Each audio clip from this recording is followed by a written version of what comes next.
Bien, estamos de vuelta con nuestra mesa de discusión sobre qué hacer con el sistema de pensiones, específicamente con el caso de las AFPs, y como les comenté tenemos para esto al congresista del PPC, Luis Galarreta, y al congresista de Solidaridad Nacional, Virgilio Acuña. Luis, Virgilio, muchas gracias por venir a Rumbo Económico. ¿Cómo están? Gracias. ¿Qué tal? Luis, quizá empecemos contigo. Yo quisiera que nos empieces contando cuál es tu diagnóstico del sistema de los fondos privados de pensiones y cuál es la reforma que tú planteas. Sí, a ver, primero, digamos, hay un gran debate que ya se perdió, que es la obligatoriedad. Es decir, no sé, si estuviéramos en un mundo ideal, probablemente la libertad del individuo de decidir qué hacer o cómo ahorrar mejor para su vejez, es un debate que se perdió en el 93 en la Constitución, ¿no? ¿Tú estás de acuerdo con eso? ¿Tú estás de acuerdo con que las personas deberían ser libres de decidir si ahorran, si no ahorran para su vejez, o la manera en la cual ahorran? Yo siempre he dicho que ese es el óptimo, es decir, la libertad absoluta del individuo bajo su responsabilidad. Lo que pasa es que los sistemas previsionales se vuelven obligatorios, se sustentan en la medida que es el Estado el que después va a tener que responder por una población que envejece y que no ha sabido guardar, pero digamos, del error aprenden también dentro de la libertad la gente, ¿no? Pero creo que ese es un debate que incluso lleva una reforma constitucional, ¿no? Por eso ya nos hemos centrado un poco más, no porque se acepte simplemente, pero porque creo que el debate va en cómo se mejora el sistema en general. Y cómo se mejora el sistema en general, ya dejando de lado que es obligatorio y que requeriría una reforma constitucional. Creo que a casi 20 años de un sistema que se creó tratando de enfrentar al sistema público quebrado, además que muchas veces la plata se usa para otros temas y no necesariamente para el tema previsional, sí requiere algunas reformas importantes. Creo que el debate a veces se ha confundido, pues hay un poco para el tema de costos, ¿no? O sea, administrativos, y no para el tema de la rentabilidad o del buen uso que se pueda dar al sistema previsional.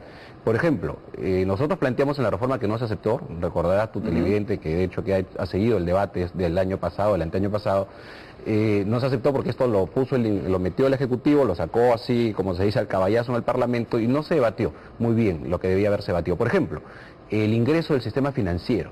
Es decir, si hablamos de sistema, el sistema para mí no necesariamente son AFPs como empresas. Claro. El sistema es la modalidad, la forma, ¿no es cierto? Todo este proceso de cómo yo tengo una posibilidad de tener una pensión en el futuro. Y ese sistema puede ser vía una cuenta previsional de una entidad financiera, siempre y cuando un organismo regulador autorice, o sea, decir que está en condiciones. Por eso que algunos decían, esto va a llegar hasta las cajas, no, pues, porque tal vez si hay una caja que demuestra tener la solvencia, ¿no es cierto?, la rentabilidad, los pasivos, control, o sea, que tiene los indicadores, le da la autorización. Enhorabuena que haya un competidor más ofreciendo el mismo servicio. Abres la cancha y ahí tienes un tema de competencia para costos administrativos, ¿no? Como funciona en otros países. En otros países la administradora básicamente son los fondos, o sea, son fondos que mueven básicamente la rentabilidad, ¿no? Claro. Y eso te lleva, por ejemplo, a que podrías cobrar más bien por los incrementos de saldo, que es una propuesta que también se hizo y que no se aceptó. Ojo que hoy día se cobra por el saldo acumulado, que es distinto, es cobrarte cada rato por lo mismo, ¿no es cierto? Entonces, el diagnóstico, para resumir, es que se debió pensar en varias reformas y creo que básicamente se basó en el tema del cuestionamiento a las comisiones, que al final una comisión alta lo que te dice es que el mercado te está dando una señal de que pueden entrar mayores competidores. Exacto. Entonces lo ideal más bien es generar mecanismos para que entren otros competidores, y creo que eso no se ha dado mucho, porque al entregar un paquete en subasta pública por 3 años, impides que otro venga, porque restringe la competencia, no la promueve. Totalmente restringida, ¿no? Entonces, yo sí considero, y con esto termino, que el principal, el principal motivo de cualquier reforma tiene que ser el afiliado. O sea, el afiliado es importante que él sienta que no van a meterle mano a sus recursos, como en Argentina, por ejemplo, o que se van a generar mecanismos que te impiden generar mayor rentabilidad a tus fondos. Y ese es el objetivo. Algunos dicen, mira, no importa que saque 40 soles mensuales, porque eso lo vincula de alguna manera con el sistema de salud. Pero cuando uno analiza que una persona saque 40 o 50 soles mensuales, más allá que es una imagen pésima para un sistema previsional, yo creo que pierde la lógica del sistema, porque la lógica del sistema no es que tú tengas una pensión como cualquier cuota, sino una pensión que te permita, obviamente en diferentes condiciones ya no laborables, en actividad, pero que te permita de alguna manera tener un reemplazo, una tasa de reemplazo a lo que era tu sueldo. De acuerdo. 40 y 50 soles desnaturaliza para mí totalmente el concepto, la lógica del sistema, y por eso debería modificarse alguna cosa. Pensiones. Luis, antes de la pausa, Virgilio hizo una propuesta que es crear una AFP estatal para que compita con las AFPs privadas. ¿Tú qué opinas de esto? Sí, he tenido la oportunidad de revisar el proyecto de Virgilio y entiendo porque en los considerandos se apunta justamente a un tema que es cobertura y es mayor pensión, ¿no? Una pensión mayor. Sin embargo, discrepo porque no creo que ninguno de los dos problemas se solucione con una AFP pública. Digamos, la idea de las empresas públicas que han tenido problemas no solamente es de corrupción, sino incluso la injerencia política de quien esté a cargo de la institución pública, o sea, el gobierno de turno, ¿no? Es decir, subimos un poco las pensiones para, digamos, para generar algún tema político, que ha sido uno de los argumentos por el cual de alguna manera se empezó a liberalizar algunas empresas, ¿no? Pero funciona en Uruguay, funciona, digamos, en Costa Rica con efectos, pues he estado revisando el proyecto de Virgilio, y creo que la señora Bachelet ha querido de alguna manera ingresar a ese sistema. Sin embargo, la pensión solamente va a ser mayor en la medida que sean más aportes y mayor rentabilidad. Una AFP pública no te asegura ninguno de los dos aspectos. El otro aspecto de bajar comisiones, creo que hay otras formas donde abriendo más bien el mercado y la competencia bajas un montón de comisiones. En otros países las AFP, como te decía, solamente manejan los fondos. La parte de la administración lo tiene una empresa distinta, que es una central, y los que mueven los fondos son simplemente estas AFP que ganan comisión por la rentabilidad que genera. Por ejemplo, yo me imagino al burócrata que se contratará a esta AFP pública para que haga las inversiones que hacen las AFP privadas. Y si queremos que genere mayor rentabilidad, tienen que ser los mejores inversionistas o los que tienen la mejor visión de opciones en el mercado para rentabilizar. Entonces, estos señores, por ser una AFP pública, no te van a cobrar menos de lo que le cobra la AFP privada. Entonces, los costos van a ser lo mismo. Y hay varios aspectos. En general, yo no comparto esa posición, pero sí considero que el sistema requiere de una reforma. Requiere de una reforma porque el principal involucrado, que es el ciudadano, no se siente satisfecho con el sistema. Hay un sector minoritario. Y para eso se requiere abrir mayor competencia, eliminar algunas, digamos, limitaciones para la inversión. Caso, el límite de inversión en el país. En el extranjero. ¿No es cierto? O sea, en el extranjero. O sea, viendo al revés, tienes razón, en el extranjero. Entonces, yo diría, tengo demasiado dinero y no tengo opciones rentables para invertir en el Perú y podría sacar más bien rentabilidad o invertir en el extranjero.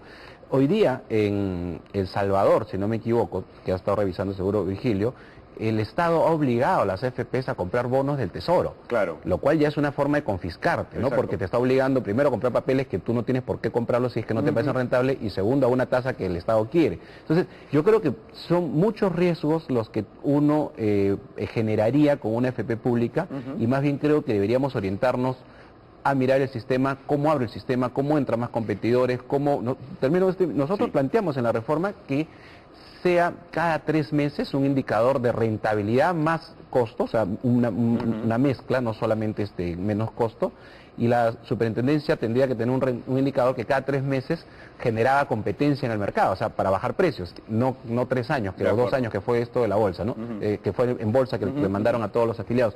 Por eso creo que ahí se requiere fortalecer la regulación, que es en el sentido estricto de estos problemas que hay de transferencia de recursos a empresas vinculadas para un tema de fiscalización, para abrir mayor competidores. O sea, yo creo que la superintendencia tendría que hacer una regulación, no en normas, me refiero en calidad, para poder autorizar nuevas empresas al mercado. Yo creo que por ahí iría más la reforma que una AFP pública. De acuerdo, Virgilio, yo quiero que tú nos cuentes un punto que ha mencionado Luis sobre tu propuesta. ¿Qué nos llevaría a pensar que una AFP pública no funcionaría más eficientemente y a menor costo que las privadas? Porque si no es así, la verdad es que no tiene ningún sentido que exista, ¿no? Hay dos sustentos fundamentales. Primero es este concepto de los gobiernos corporativos, donde las entidades pueden encargar a los mejores gerentes, a los mejores funcionarios, para que ellos administren los fondos, sin tener nada que ver. El sector público tendría mejores gerentes y funcionarios que el sector privado. Ahí está el concepto de gobierno corporativo. Sin que haya la intervención de los propietarios, ni siquiera la intervención del Estado ni temas políticos. El concepto de gobierno corporativo es el que utilizan las familias para poder hacer que sus empresas puedan continuar. Y en segundo lugar, el compromiso más importante, que con esta AFP del Estado puede llegar a los sectores que las AFP privadas no están llegando. Le decía, en los agricultores no están llegando las AFPs privadas, y por más que podamos crear más AFPs privadas, pero porque la se requiere... AFP estatal sí podría llegar a esos sectores si son sectores que también están en la informalidad. Es informalidad, ¿no? Exacto, Porque es el Estado que tiene la responsabilidad social. Mira lo que está pasando con el Banco de Nación. Bueno, pero al pueblo más alejado del país está el Banco de pensión Nación. 65, ¿no? Para esa capa social. Claro, Pero es que cuando tú creas pensión 65 es una pensión de sobrevivencia para la población, claro, y cuando se le crees ayudarlos a ahorrar para que ellos solos puedan decidir con pero su ahorro, el problema, ¿no? de estos señores, y de justamente, estos grupos de los cuales estás hablando, es que son trabajadores informales. Entonces, como son trabajadores informales, ellos no van a contribuir ni a una FP privada, ni tampoco podrían contribuir a la FP estatal. Entonces, pero no nadie va a llegar a ellos. Pero entonces no podemos dejarlo abandonados a ellos. Ay, Tenemos que buscar una salida. Pero no puedes, porque sea informal, que tú estés en el camino y nosotros avanzamos solos. No, de acuerdo. Tiene que haber una salida, y por eso que es importante. Creo que el tema más importante ahora es buscar una solución. En supuesto que se tiene una FP pública, la norma va a obligar al trabajador formal a una vez que se inserta al mercado laboral, obligado a escoger entre la FP pública, FP privada, que sería la propuesta. Pero con eso lo que va a pasar es que van a bajar los precios. Pero solamente mientras sea formal. Pero vas a crear más competencia. Está bien, pero la gente de la cual tú estás hablando va a ser informal. Igual ellos no van a cotizar en las AFPs. Más bien, yo creo que has tocado un punto bien importante, que es que no debería ser parte del sistema o parte de la reforma. ¿Cómo hacer para reducir la informalidad, para que mayor número de gente se pueda incorporar al sistema, por ejemplo, reduciendo los costos laborales? ¿Tú qué opinas, Luis? A ver, hay una propuesta que creo que va y orienta un poco a la intención positiva que tiene Virgilio, pero que está por el lado de por qué no hacer el sistema previsional vinculado al consumo y no necesariamente a la renta, es decir, al trabajo. No sé si el Banco Mundial, uno de ellos son los que lo han planteado, nosotros lo hemos dicho ya un par de veces, es decir, del IGB, ¿no es cierto? O sea, yo transfiero un punto, 2 puntos del IGB a cuentas individualizadas desde el momento que le compro pañales a mi hijo. Entonces, esa persona va generando un fondo de un punto del IGB y conviertes a los 30 millones de peruanos que van a querer que, aunque sea lo que compró en el supermercado, un punto vaya a su cuenta individual, porque eso al final es un colchón básico para cuando te ingresas al mercado laboral ya tienes algo básico. Y va a sumar obviamente a tu fondo. Pero vas a convertir a todos en fiscalizadores de la SUNAT. Claro. O sea, todo el mundo va a empezar a pedir, o sea, al temor que tiene el MEF y la SUNAT, que desgraciadamente son muy timoratos en hacer reformas, desgraciadamente sobre todo la gestión anterior de Castilla, es que esto podría servir más bien para que puedan involucrarse más personas, y no lo vincula solamente al tema laboral. Ahora, en el tema de la reforma laboral, sí, o sea, es decir, hay un sistema que sirvió mucho para las exportaciones no tradicionales y desgraciadamente se han ido entrampando, es decir, hay una normativa laboral complicada. CADES hace poco ha presentado una propuesta, sé que algunos gremios no están de acuerdo, pero a mí me parece que es una propuesta interesante. Pero, repito, si vamos hacia los que no están formalizados, el consumo sí les permitiría rápidamente tener una cuenta individual. Claro. Virgilio, antes que nos gane el tiempo, cuéntanos qué opinas. Si creas una AFP pública o estatal que se rija por las mismas normas contables, tributarias, de la superintendencia, de Contraloría, ¿por qué no vas a competir con lo privado? O sea, vas a competir con lo privado porque, sobre todo, este público que tiene realmente el interés social podría llegar a los sectores que están mucho más abandonados. Tenemos que pensar más en el bienestar que en la rentabilidad. Porque mira, si la privada hubiera sido capaz de resolver el problema, ya han pasado 20 años. En materia previsional se habla de pilares. Entonces, cuando hablamos de los informales y muy alejadas zonas, pero hay pilares. El primer pilar, que es pensión 65, o sea, se trabaja a nivel de pilares. Y el pilar, digamos, laboral, es el que sí debería estar en el sistema previsional. O sea que en la práctica el Estado ya está interviniendo en el tema de las pensiones, porque con esta pensión 65 tiene 400.000 peruanos que están recibiendo mensualmente 250 soles. ¿Por qué no organizar algo? De acuerdo, que sea más formal, ¿no? Virgilio, Luis, se los agradezco mucho, nos ha dado el tiempo, es un debate enorme, muy interesante. Gracias por venir a Rumbo Económico. Muchas gracias. Bien, nos vamos a una pausa y volvemos.